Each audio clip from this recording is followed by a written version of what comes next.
What is up, YouTube? It's Grinch, and in front of me I have the new for 2022 I Am Groot Lego set, and we're going to do a quick review of it.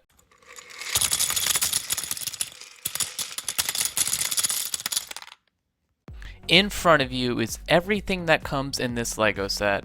As you can see, there is a small side build for the awesome mixtape from Guardians of the Galaxy, a UCS style placard, and the main build is a buildable baby Groot from the second Guardians of the Galaxy movie. We're going to start on the left side and move our way over to the right side, ending with Groot himself.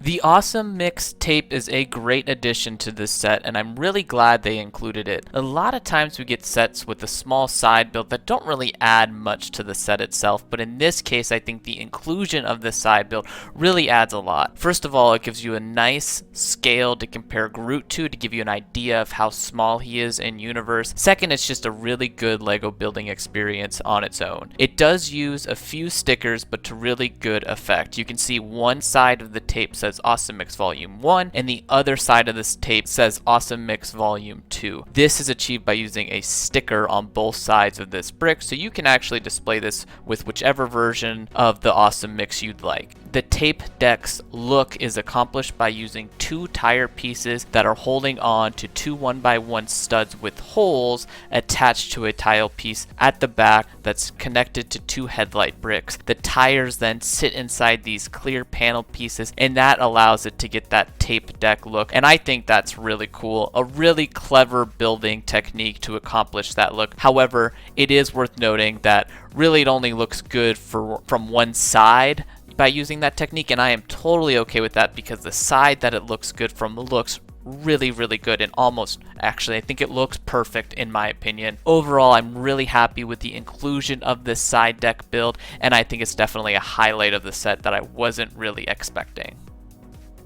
The UCS style plaque is also included. It uses the same plaque style that we saw with that buildable Iron Man figure that we got last year, a smaller scale plaque overall. This is the most unique style of plaque though that I think I've seen in a UCS style Lego set. It has a funny little Easter egg included on it. All of the details for the height, weight, species, ability, homeworld, and age all say I am Groot with varying amounts of punctuation, which is quite funny in my opinion, and definitely makes this a unique plaque, and I'm okay with that. I know it's not the technical details, but I just think that makes this plaque unique and is a little bit more fun than always being super serious about it. So overall, I really like that inclusion, and I think it adds quite a bit to the plaque itself.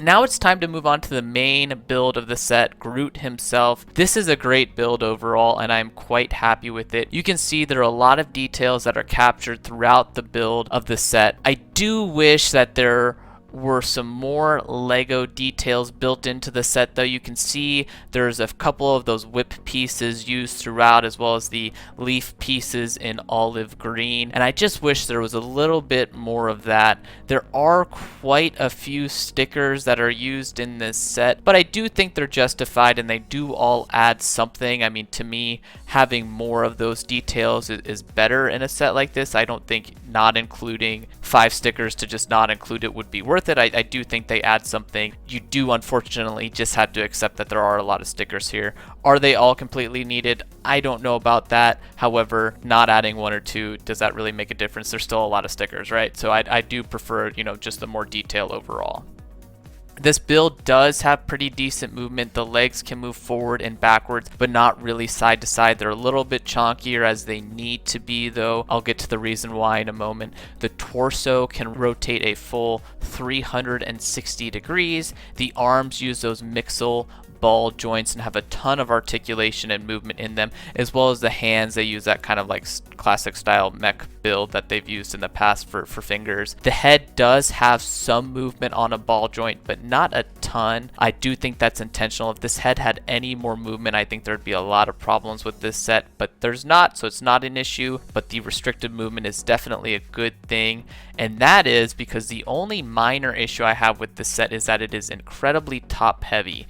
It is very easy to balance and pose, don't get me wrong. It is a lot harder to balance on one foot. I was able to get it, but trying to do it on one foot like it is shown on the box is quite hard, so you're going to want to have this on 2 feet. That top head of Groot is just really, really heavy. And that being said, if you were going to try to play with this set, you will have some issues because of that. Once you start moving it around, it does just kind of fall right over. So it's definitely meant to be set up in a pose and left and not necessarily played with. I mean, you can still play with it, don't get me wrong, but it's definitely more intended to be displayed versus played.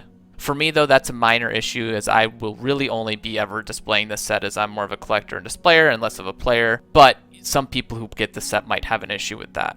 Last thing I'd like to add about the movement is that you cannot adjust the facial features. The eyes do move slightly, but that's just more of, because they're Lego versus intended to be moved. You should really only keep them in that one spot. That when you push them out, it looks kind of weird, but there is no, mouth movement at all. This isn't a problem for me, but if you do not like the standard facial features and we're hoping to be able to change it, you are out of luck. Personally, I'm totally fine with it. I think it just captures Groot in universe really well. It just looks like Groot to me. The facial features do look better in person than they do on the box. So if you were, concerned it looks kind of cringy, don't be too worried. I think it looks better once you actually build it. The eyes are more attached to the mudguard pieces that are used for the eyebrows. There's less of a gap there than it looks like there is on the box. So I actually think that helps this set in person. So overall, I'm totally fine with the facial features and how it looks, but just so you know, you cannot actually move it. You're stuck like that.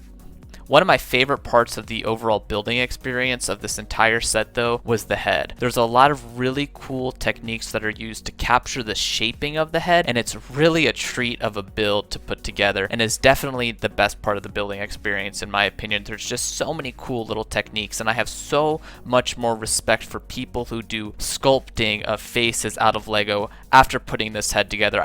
They captured the head perfectly in my opinion. One thing that I would also like to add is, from a size perspective, the Groot is almost the exact same size as you see on the box. So if you are in store curious about how big he is, the image of the box is a very good representation of the actual size in person. Overall, I really enjoyed this set, and I like it quite a bit more than that buildable Iron Man figure that we got last year, even though that Iron Man was only $40 and this set was $55. In my opinion, this is more of a true sculpture UCS style of build versus a buildable figure, and it's really only meant to be displayed. Price-wise, like I said, I got this for the retail price of $55, and I think that's an okay price. I mean, $50 would have been better, but less money would have always been better. So overall, I'm okay with that price. I'm just glad it's not any higher. This is a great addition to your Marvel collection, as well as just a great building experience overall. For me, I'd say the building experience is a 5 out of 5. The playability is a 3 out of 5, notably because it's so top heavy and really only meant to be displayed. The displayability is a 5 out of 5 for me, and the value for the money is a 3 out of 5. Again, a little bit on the pricier side. So overall, this set is a 4 out of 5 for me. If you enjoyed this video, please consider liking, subscribing, and joining in the conversation in the comment section below. As always, thanks for watching, and I will see you in the next one.